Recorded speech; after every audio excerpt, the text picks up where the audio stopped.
This is the yooseminishaver. Let's see what's inside. So opening up the box, you will get one yooseminishaver, you'll get one protection case, you'll get one USB-C charger, and you'll get one cleaning brush, and one user manual. So I'm already liking the compactness of this shaver, and the magnetic blade is very slick and clean. And if you see, this mini shaver is around the same size as earbuds, making it easy to carry around wherever you go. And you don't have to worry about it breaking because the shaver is made of a very durable alloy. And with the leather travel case included, you'll be all set when it comes to shaving. To charge it is very simple. As I said earlier, it comes with a USB-C charging case, so find a USB plug, plug it in, and charge it.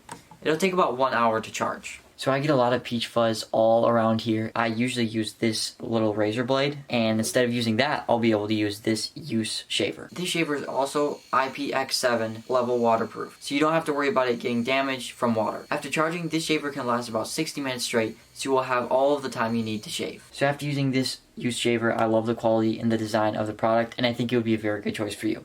Thanks for watching.